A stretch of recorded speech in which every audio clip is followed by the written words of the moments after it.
Guys ನಮ್ಮ ma'am reception ಅಲ್ಲಿ ಅವರು ಮತ್ತೆ ಅವ್ರ ಪಾರ್ಟ್ನರ್ ಅವ್ರು ಈ ತರ ನನಗೆ ಅಂದಿದ್ಕೆ ಶಾಕ್ ಆಗೋಯ್ತು. ಅವ್ರು ಏನಂತಾರೆ ಅಂತ ಈ ವಿಡಿಯೋ ಕೊನೆವರೆಗೂ ನೋಡಿ, ಸಕ್ಕತ್ತಾಗಿರುತ್ತೆ.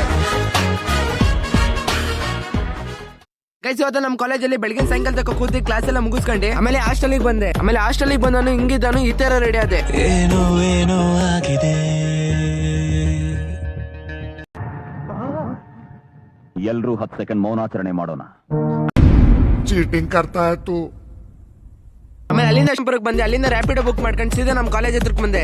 ಆಮೇಲೆ ಅಲ್ಲಿಂದ ಕರ್ಕೊಂಡು ಹೋಗಕ್ಕೆ ನಮ್ಮ ಹುಡುಗರು ಬಂದ್ರು. ಆಮೇಲೆ ಅಲ್ಲಿಂದ ಬೈಕ್ ಹತ್ಕೊಂಡು ಆಮೇಲೆ ಸೀದಾ ನಮ್ಮ ಮಮ್ಮಿಗೆ ಗಿಫ್ಟ್ ಪ್ಯಾಕ್ ಮಾಡ್ಸಕ್ಕೆ ಬಂದ್ವಿ. ಆಮೇಲೆ ನಾವು ಹೋಗೋ ವರ್ಷ ಅಲ್ಲೇ ಇವ್ರು ಬಂದಿದ್ರು. ಅಲ್ಲಿ ಗಿಫ್ಟ್ ಶಾಪ್ ದಾಗ ಬಂದು ಗಿಫ್ಟ್ ಎಲ್ಲ ಪ್ಯಾಕ್ ಮಾಡಿಸ್ಕೊಂಡು ಆಮೇಲೆ ಇನ್ನೇನು ಕೆಲಸ ಇಲ್ಲ ಅಂತ ನಾವು ನಮ್ಮ ಹುಡುಗರೆಲ್ಲ ಚತುರ್ದಾಗ ಹೋಗ್ಕೊಂಡು ಆಮೇಲೆ ಬೈಕ್ ಹತ್ಕೊಂಡು ಹಂಗೆ ಹಿಂಗೆ ಮಾಡ್ಕೊಂಡು ಸೀದಾ ಚತುರ್ದಾಗ ಬಂದೇ ಬಿಟ್ವಿ. ಆಮೇಲೆ ಸೀದಾ ಚತುರ್ದಾಗ ಬಂದು ಎಲ್ಲರೂ ಬೈಕ್ ನ ಪಾರ್ಕ್ ಮಾಡಿ ಆಮೇಲೆ ಸೀದಾ ಒಳಗೆ ನುಗ್ದ್ವು. ಆಮೇಲೆ ಅಲ್ಲಿಗೆ ಬಂದಾದ್ಮೇಲೆ ಫೋಟೋ ತೆಗೆಸ್ಕೋಬೇಕಾದ್ರೆ ನಮ್ಮ ಮ್ಯಾಮು ಮತ್ತೆ ಅವ್ರ ಪಾರ್ಟ್ನರ್ ನನಗೆ ಈ ತರ ಅಂದ್ಬಿಟ್ರು. ಕಂಗ್ರಾಚುಲೇಷನ್. ಯೂಟ್ಯೂಬ್ ಅಲ್ಲೆಲ್ಲ ಲಾಗ್ ಮಾಡ್ತೀರಾ? ನೋಡಿದ್ರಾ?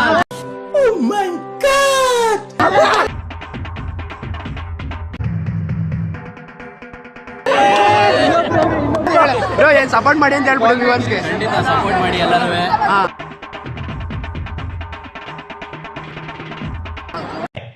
अच्छा ವ್ಯೂವರ್ಸ್ಗೆ ಏನಾರು ಹೇಳಿ ಮ್ಯಾಮ್, ಸಪೋರ್ಟ್ ಮಾಡಿ ಅಂತ ಹೇಳ್ಬಿಡಿ ಮ್ಯಾಮ್.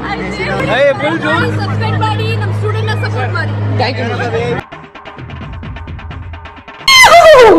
ಆಮೇಲೆ ಅದೆಲ್ಲ ಆದ್ಮೇಲೆ ಗಿಫ್ಟ್ ಪ್ಯಾಕ್ ಎಲ್ಲ ಓಪನ್ ಮಾಡಿ ಇಬ್ರಿಗೂ ಕಂಗ್ರಾಟ್ಸ್ ಹೇಳಿ ಫಾರ್ ಎವರ್ ವಿಶಸ್ ಮಾಡ್ಬಿಟ್ಟು ಆಮೇಲೆ ನಾವು ಊಟ ಮಾಡೋಣ ಅಂತ ಬಂದ್ವಿ. ಆಮೇಲೆ ನಾವು ನಮ್ಮ ಹುಡುಗರೆಲ್ಲ ಒಂದೇ ಲೈನಲ್ಲಿ ಊಟ ಕೂತ್ಕೊಂಡು ಊಟನೆಲ್ಲ ಮುಗಿಸಿ ಆಮೇಲೆ ಎಲ್ಲರೂ ಊಟ ಎಲ್ಲ ಮುಗಿಸ್ಕೊಂಡು ಆಮೇಲೆ ಫ್ರೆಂಡ್ಸ್ಗಳಿಗೆಲ್ಲ ಟಾಟಾ ಬೈ ಹೇಳ್ಬಿಟ್ಟು ಇವತ್ತಿನ ನಮ್ಮ ನಿಮ್ಮ ಮೇಲೆ ಮುಗಿಸ್ತಾ ಇದೀನಿ. ಇಷ್ಟ ಆದ್ರೂ ಸಪೋರ್ಟ್ ಮಾಡಿ.